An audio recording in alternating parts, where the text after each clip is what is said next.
നമസ്കാരം. റാഫ്റ്റോക്ക് മലയാളത്തിലേക്ക് അവർക്കും സ്വാഗതം. നിരാശജനകം, പരിതാപകരം, അങ്ങനെ എന്തു പറഞ്ഞ് വിശേഷിപ്പിക്കണം ബ്ലാസ്റ്റേഴ്സിൻ്റെ ഇപ്പോഴത്തെ പ്രകടനത്തെ എന്ന് പറയാനാവുന്നില്ല. അവസാനമായി ബ്ലാസ്റ്റേഴ്സ് കളിച്ച 5 കളികൾ നോക്കുക. അതിൽ 4 പൊട്ടി. 3 പൊട്ടൽ സ്വന്തം നാട്ടിലാണേ. ഒരു കളി വിജയിച്ചു. ഇതാണ് അവസ്ഥ. കൃത്യമായി പറഞ്ഞാൽ ബംഗളൂരു എഫ് സിക്കെതിരെ ഹോം മത്സരം 3-1 പൊട്ടി. പിന്നെ മുംബൈ സിറ്റി എഫ് സിക്കെതിരെ മുംബൈയിൽ പോയിട്ട് 4-2 പൊട്ടി. നാട്ടിലേക്ക് വന്നിട്ട് ഹൈദരാബാദ് എഫ് സിയോട് കളിച്ച് 1-2 വീണ്ടും പൊട്ടി.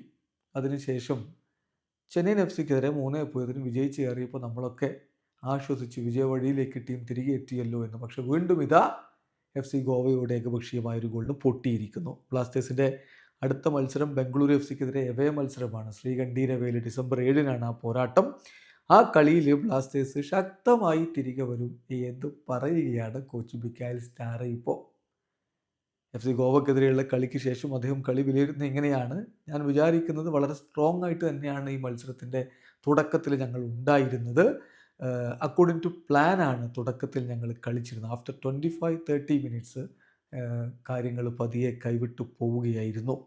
പിന്നെ ഇൻഡിവിജ്വൽ എറേഴ്സിൻ്റെ കാര്യം ചോദിച്ചാൽ ലോകത്തെ എല്ലാ കോച്ചുമാർക്കും ആകെ ചെയ്യാൻ പറ്റുന്ന കാര്യം കളി അനലൈസ് ചെയ്യുക, മുന്നോട്ട് പോവുക എന്നുള്ളതാണ്. എൻ്റെ സബ്സ്റ്റിറ്റ്യൂട്ടുകൾ വളരെ നല്ല രൂപത്തിൽ റെസ്പോണ്ട് ചെയ്തിട്ടുണ്ട്. പക്ഷേ അതുകൊണ്ട് കാര്യമില്ല. നമുക്ക് 3 പോയിന്റുകൾ നഷ്ടപ്പെടുമ്പോൾ പിന്നെ അതൊന്നും പറഞ്ഞിട്ട് കാര്യമില്ല.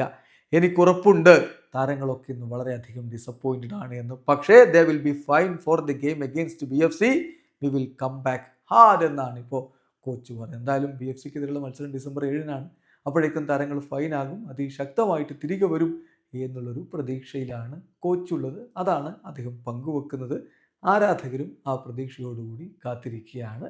വീഡിയോ അവസാനിക്കുന്നു. ഫുട്ബോൾ ലോകത്ത് കൂടുതൽ വിശേഷങ്ങളുമായി റാഫ് ടോക്സ് വീണ്ടും എത്താം.